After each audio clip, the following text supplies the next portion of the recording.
So yeah, I'm glad we were able So to you get did this it? going. I'm glad we were able to work through it and get it going. Yeah. Can you hear me? Yeah. I can hear you very well, darling. I can hear you very well. So for the I am so sorry. I downloaded it. I don't know what's going on. no problem. We're here now, so we're gonna make it do what it do. We will. You definitely will. It's been a day. I gave out 8,500 pounds of food today. Wow. Since 8:00 in the morning. So it's been a day. So look, but God is good. All the time. So for the one or two people on my platform who may not know who you are, I see other people coming on, and I'm I guess that's because you're on here. So can you go ahead and let them know who you are for me? Well, my name is Carmen Quinones, and I am the president of Douglas Houses. I have 3,000 residents. I'm also the CEO of Occupy NYCHA. Occupy NYCHA is one of the agencies fighting against New York City Housing Authority. We believe in resident management and home ownership while they are trying to privatize us out of here. Okay. And so I created Occupy NYCHA to defend the rest of the developments that have not gone private. And so we're actually trying to save a lot of them. It's in such an uphill battle. Our elected officials have done nothing but sold us out. And I guess, especially with this epidemic, I wasn't going to run until the epidemic hit. And I saw the disparity and I saw the hurt, on our people. No food, I was in Hurricane Maria in Puerto Rico, and I got stuck out there, right? Almost died. I almost died. Learn how to, bathe in rainwater. Learn how to give my food up and not eat. And to come back to New York and see the devastation here, it just did it to me. I've got 19 grandkids, man, and 10 and 12 great grand. Wow. So I'm really not trying to use my French, man. I'm not trying to hear the bullshit. That's right. I'm not trying to hear the bullshit because that's what it is. It's a lot of bullshit. And they're selling our people out. And somebody has to stand up and say when enough is enough. And I am a fighter. I really believe that everyone has a mission, right, in this life. In life, yep. You just got to ask God to take you there, lead you there. Because if you don't lean on Him, then there's nothing that you can do. You can't do anything without Him. And I know that I can't. That's right. And so I've dedicated 35 years to this business.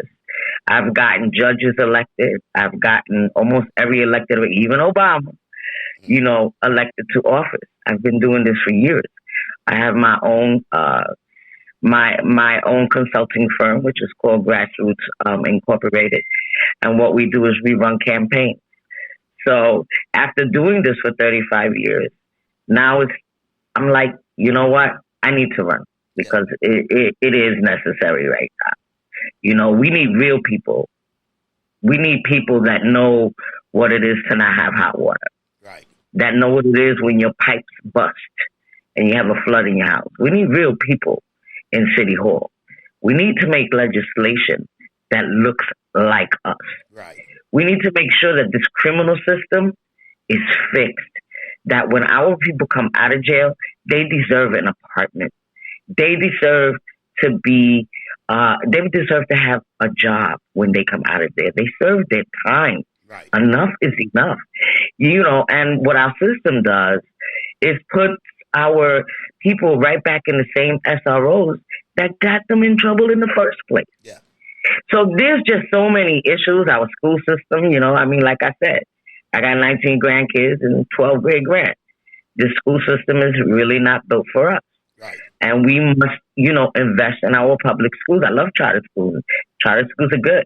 But I grew up in public school, you know, where we had librarians, where we had counselors, where we actually had religious instruction. Right. You know, we went to church. We did. Yes. You know, so all of these things are missing. And we need to bring it back, you know?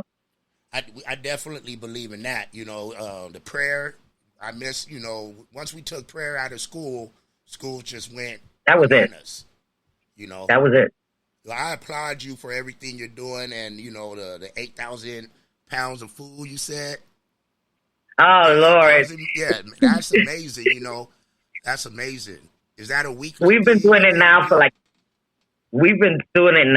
2 years. When the pandemic hit in March, and you know, I must applaud my heroes. I cannot do this without the people that back me up.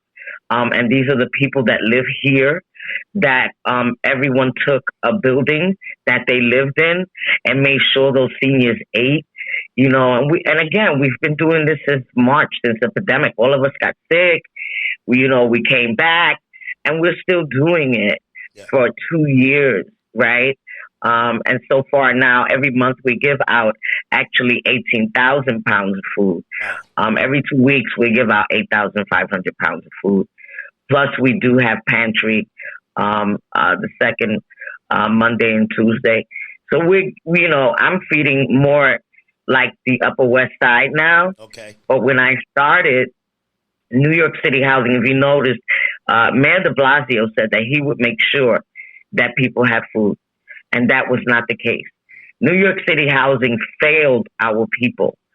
And through the grace of God,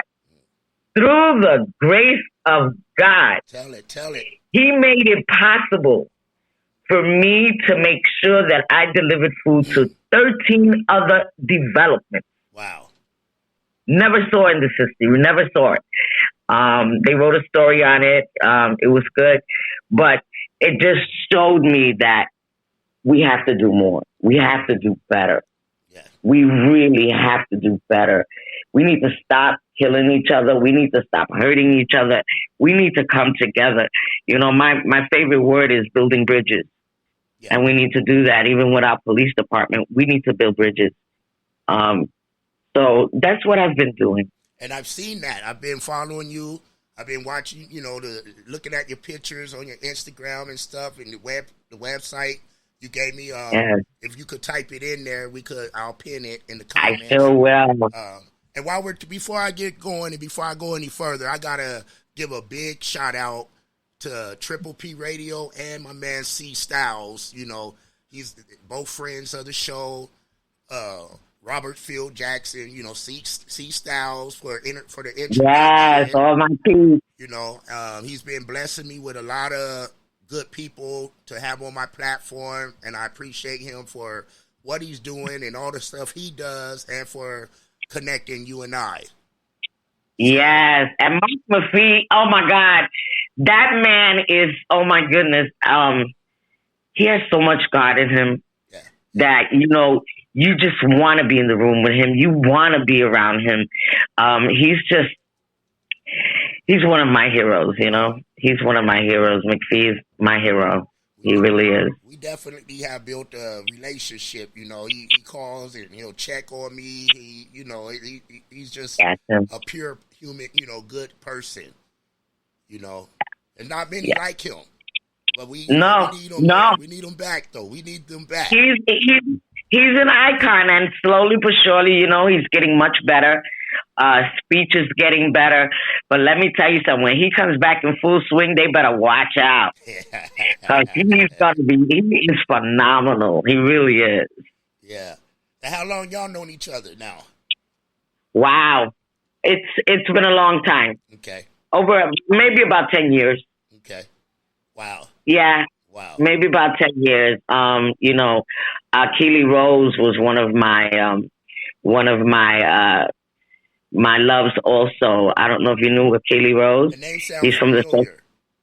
He's from the Circle of Brothers also, who just passed on. Okay.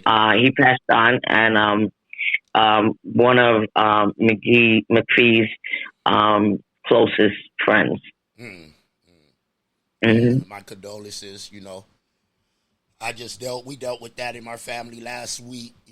Laid my cousin down to rest. But she was I'm so saved. sorry.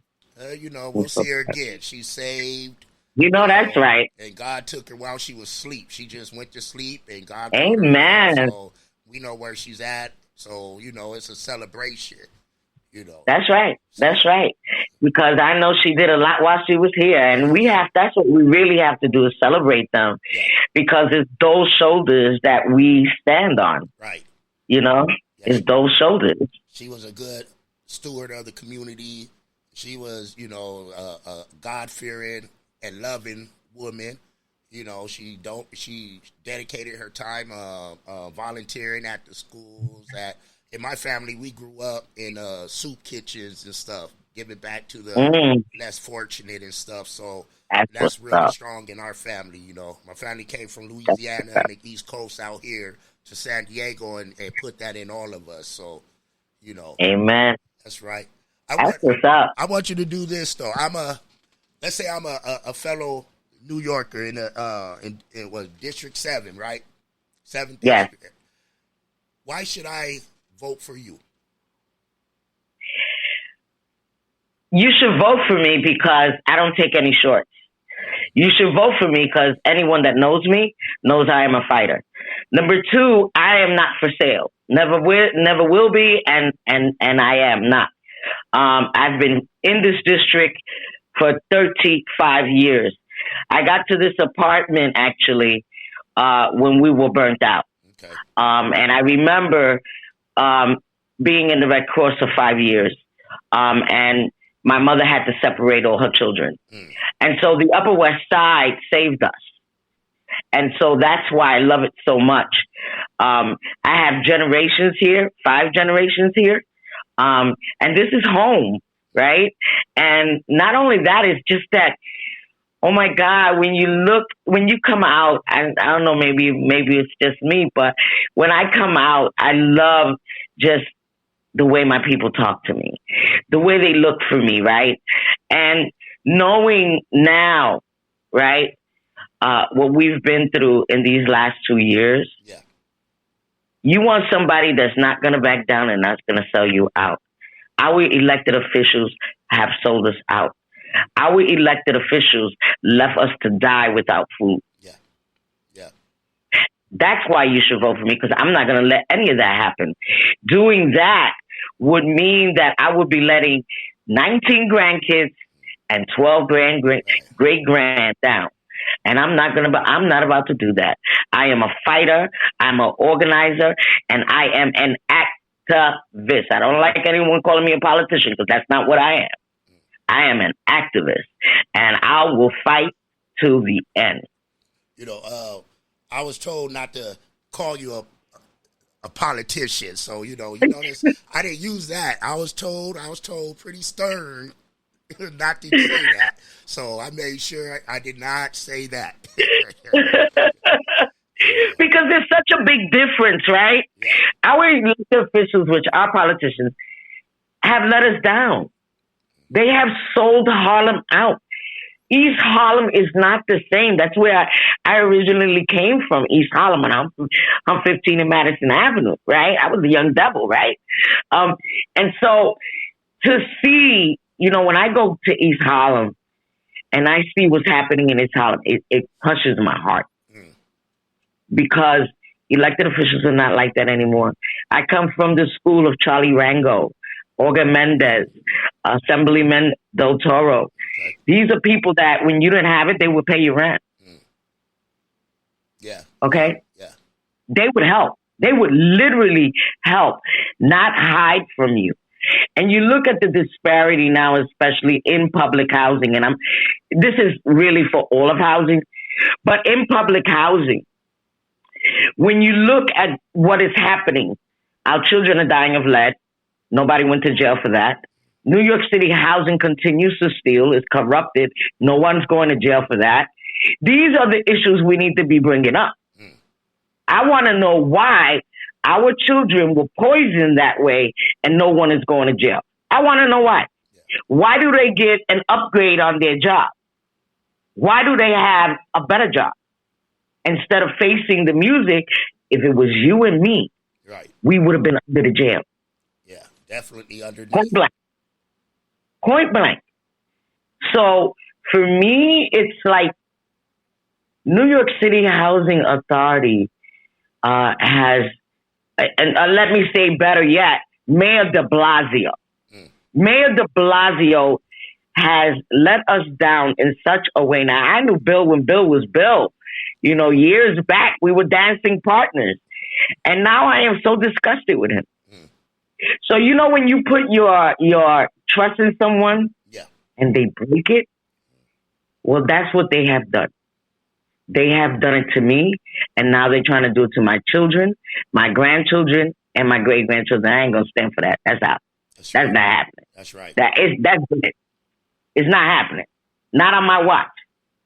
So if anybody wants to know why they should vote for me, it's because they have a constant fighter and someone that's going to really take their fight into City Hall, like I've always done out here.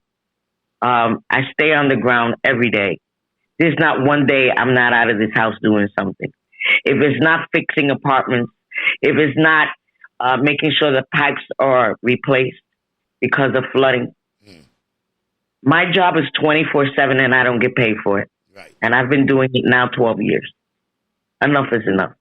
Let's make legislation that looks like us.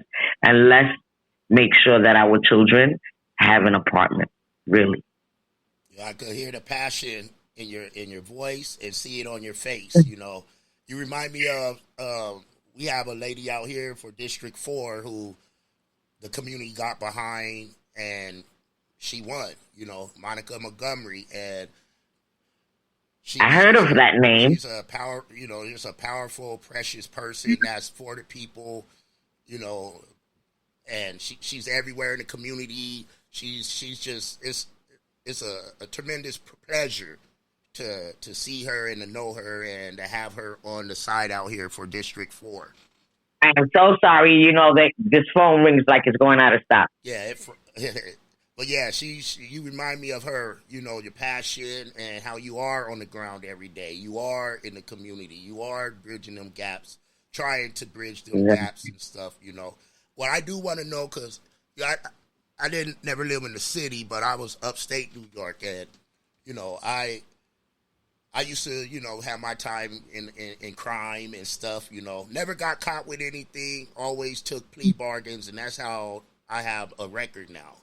You know, I like how you talk about, you know, when they get out of jail, they done their time. You know, they shouldn't be on, you know, 5-10 years of parole or stuff like that, you know, and making it hard for them to live a successful life. And then where are you going to go? Back to, like you said, what got you in trouble in the first place? You know, exactly. Are there programs out there, or you know that exists, or are you trying to create some out there? Well, actually, I've created a couple of programs. I now have I do a lot of what you do too. I have my daughter.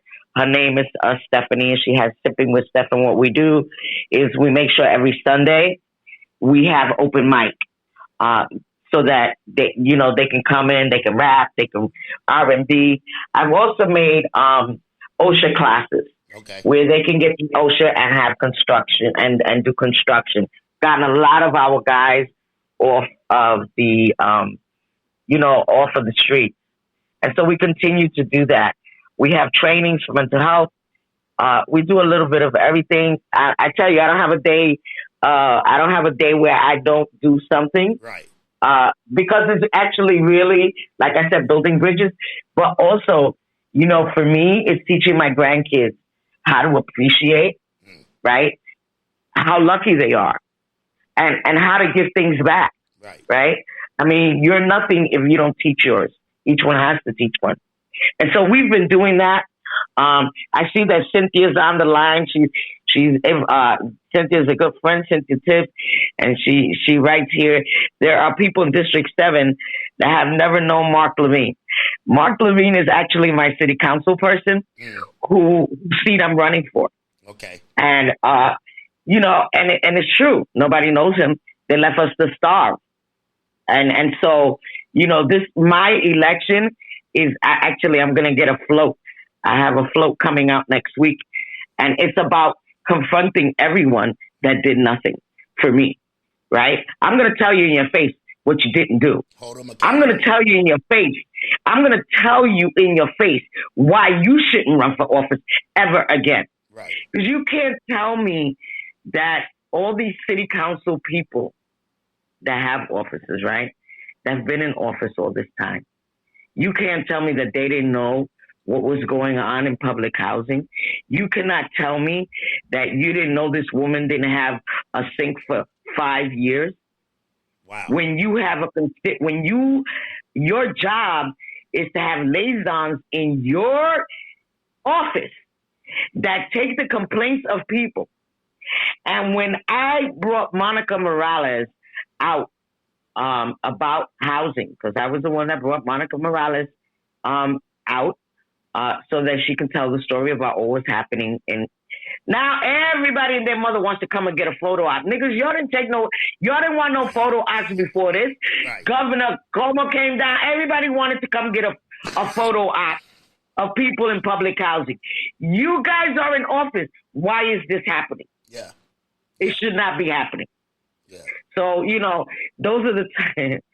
I'm a little crazy. I'm a little out there. I'm assuming you're Puerto Rican. Yes, I am. I already know. Salsera. I know how the Boricuas are, so I know. It's that fire, man. Yeah. It's that fire when you've had enough. Yeah. 35 years is enough. It's enough. It's more than enough. And like you were talking about the criminal justice system, let me tell you something. I've got I got a brother that's been a revolving door for a long goddamn time. A revolving door. Okay? And every time he came back, he had nothing. Right. He had to come back home, go to mama's house, whatever. Why? If you're doing 10, 7 years, why don't you have an apartment when you come out? Why don't you have a job when you come out? That's that bull, man. Yeah. That's that bull. And that's what it is, the pipeline. It's a pipeline. There's no and that's how they make their money. Yeah, and that's what it is. That's what it's for. We know, that's what and we it's gotta all stop about. And they need to be held accountable,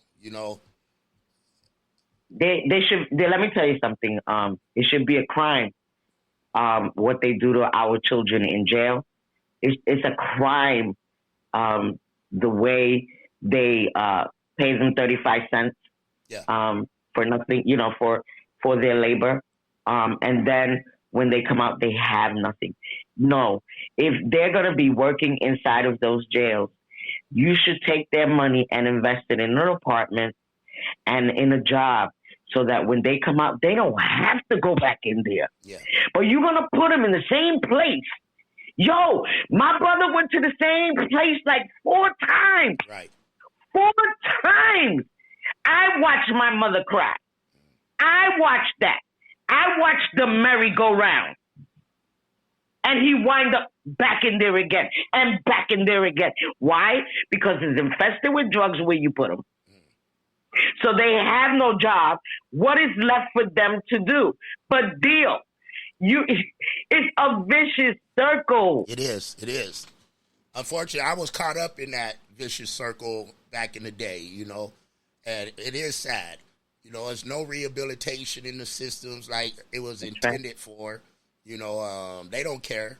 They want you back because you get the money they make for that bed being they ain't making money. Is more to them than anything, So they set you up to fail, But it is. It's this whole system. This whole system. You talk about the chains are gone, but slavery is still alive. Yeah. That's the real deal. Yeah. Okay. So I don't want to hear that we're not slaves. We are. Mm-hmm. We are slaves to this system, and until we make legislation that looks like us. It's not going to change. Hello. And so that's why people like me and you, yes, you, need to start running for office. You know why? Because you already know the system. You got something to give. we're the ones that can fix this. Because guess what? They're not doing it, and they don't want to do it because everybody's lining up their pockets. Yeah. They want us out of these apartments. Where I live is the Upper West Side. We've got, you should see the luxury apartments we got right across the street. So, of course, they're letting all these buildings go down so that people can leave. And our people are leaving. Our people are leaving. But what about the seniors that don't have nobody? Yeah. What about the seniors that all they have is a home attendant? What happens to those people, yo? I mean... Yeah. It's sad. It's sad because they don't care. They could care less. We got the same. We got to do better out here too. You know, they want us out. Yeah. So they could rebuild and bring who they want up in here, and it's sad. Exactly. It's sad. You know. Exactly. And we must call them out. The only way we can fix this is by calling their asses out. Right. And I mean in their face. That's why they don't like me.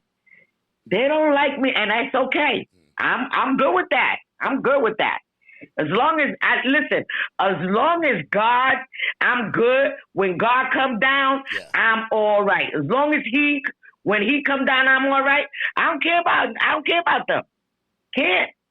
Because he has a job for each one of us. Yeah. And we have to pray and see what our mission is. Each one of us has a mission. Yeah. And we got to tap into it, because if we don't do it now, it's too late. It is too late. That's why I decided to run. I said, if I don't do this now, it's not going to get done. And it's not going to happen, right? So I got to bring some real to the game. I got to bring skin to the game.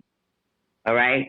I mean, shoot. The other day, they was asking me, well, what did you... I said, man, I was a Latin king. What are you talking about? You can't tell me where I've been. I know where I've been. That's right. I know where I've been, but I know what I'm doing. Mm-hmm. And so you can't sell me a dream. Sell somebody else that dream. I'm going to sell you the real dream that you ain't getting over no more. That's right. Point blank and simple. Let's keep it real. See? Hey, you know, they got a real one in you. They have a real one. I wish I could vote. I wish I could tell everyone out here to vote for you. You know, they got a real fighter in you. Like I said, I see the work. You know, and they see the passion, and they have a real one in you. Well, you know, they want the Black and Latinos out. Of everywhere. You know, we're a triple threat to them. And so they want us out of here. Yeah. That's just the bottom line. You talk about white supremacy and all this other stuff. No.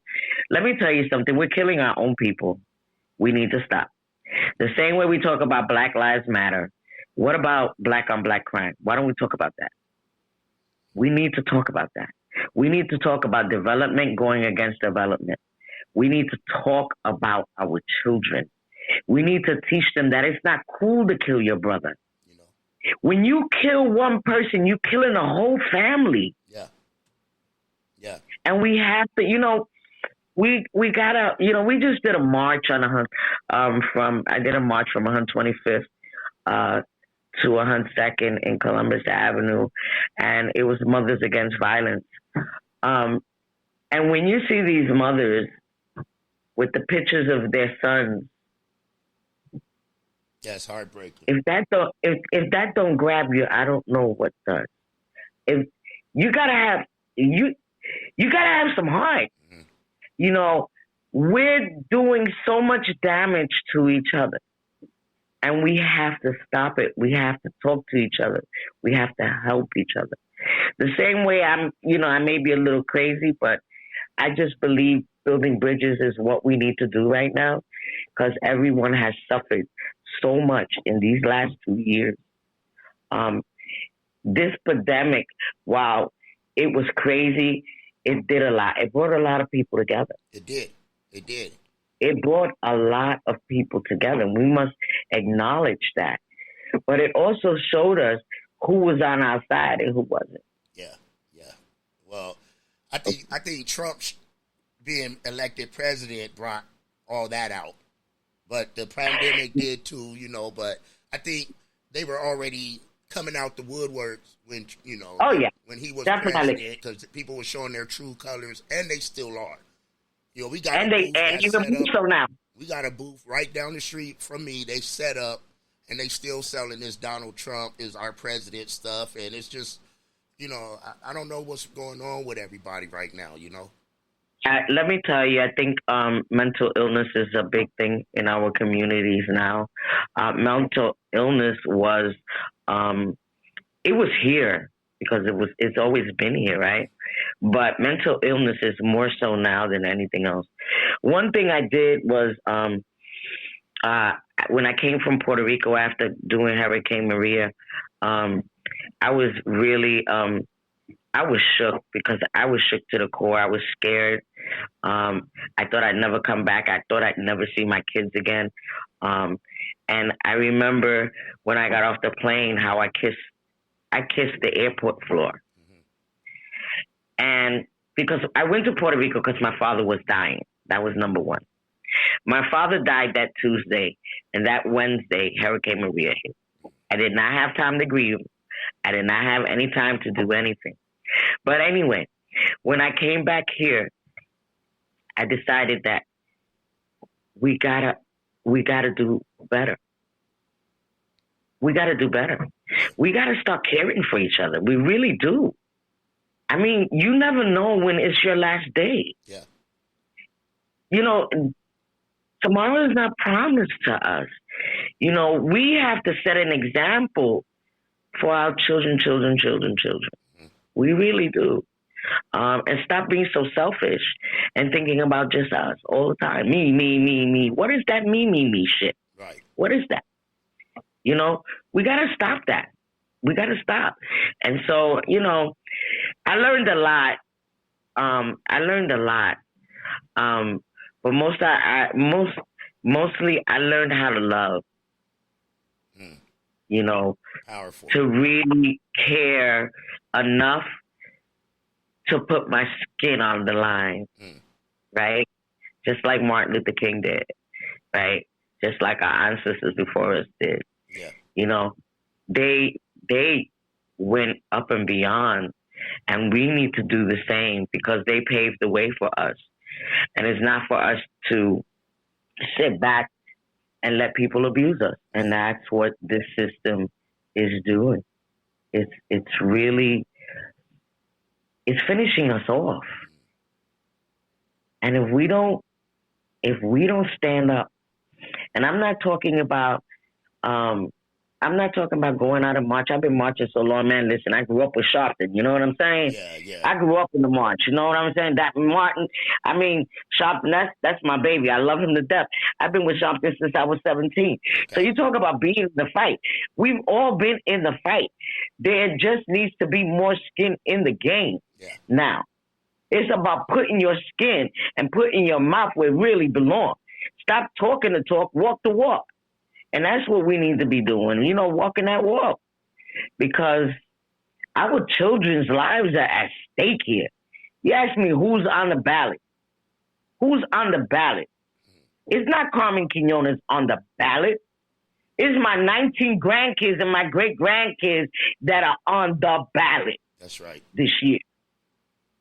And that's how we need to really be looking at this, It's not giving, that they have to give you a place at the table. No, you take it. There you go. Now it's about taking. We all knew how it was when we were out there doing our shit. We took everything. You know how we did, right? Well, guess what? Let's do it legally, yo. Yeah. Let's do it legally and take what is rightfully ours, that our ancestors fought so hard for and died for it. It is time for us not to ask for it, but to take it. That's right. Hey, they gotta. You got me excited. You got me excited. What I would love to do is have you back on after you win. You got that, baby. After you got it. Win. and we do another one. You know, but you got that right. I really appreciate, you know, you sticking with our little technical difficulties we had, and I'm glad. I'm a fight. I tell you, don't give up easy. And you see, I kept trying to. Okay, we're going to, you know. Yes, I really you did. wanted to do this. I really wanted to do this, and I'm glad. It's been a pleasure talking to you and knowing more, finding out more about you. You know, is there anyone you want to give shout outs to, or, you know, your last pitch to everyone, because you got some voters on here? Just what I can say is that if I had the guts to go to the White House and tell Trump what I felt, not only about him, but what was going on in public housing and that we needed money. You know, I don't get scared easy. That's right. And so if I can stand up to him, I can stand up to anyone that's doing wrong to our people. I will be that person. You ain't even got to worry about it. We in there. We're going to get what we need, but we all got to do what we have to do. We have to stick together. Don't let nobody divide us. And we're stronger together. We're stronger together. Yes. So please go to CarmenQuinones.com. That's my website. You can get a hold of me, leave me a message. Most of all, you could contribute 10, 20, whatever you can. But most of all, know that we got some real fighters out here. We got some real live people out here. Y'all need to back them up, because our seniors and our children, they need us. Yeah, definitely. Carmen Quinones, I really appreciate you giving me a little bit of your time today, coming on the Let's Chop It Up platform and We chopped it up. And we chopped it up. You got some beautiful dimples. Oh, okay. Flattery will get you everywhere. You better stop. Oh, no. Yeah, I'm a dimples person. My mother had deep dimples, and they used to call her Dimples. Okay. That's right. There will be a contribution coming your way on your website from Trey Boogie and the Let's Chop It Up show. I want to see you in that seat. I want to see you. You're a person, a fighter for the people, and we need more people like you. So keep on Thank you so much. And may God continue to bless you on your path. I appreciate God bless you. Keep up the good work. Keep chopping it up. Thank you. Thank you. I will. God bless. It's been a pleasure. Pleasure is always mine. Bye, baby. Shit. I don't know how to get you off. Shot the whole day. I'm good. We're loud. Hey, so anyway, I appreciate everyone for tapping in. Again, this is your big homie Trey Boogie, and this Let's Chop It Up Thursday. Make sure you come back in an hour. The squad you can never lose. Okay. I think I got it. I got your vibe on her toes like nail polish. In the city, we get respected from everybody. You about to pull up on Trey Boogie, now let's chop it. If you talking about the game, let's chop it up. If you talking about the hustle, let's chop it up. If you talking about the grind, let's chop it up. Talking about some Flava, baby, let's chop it up.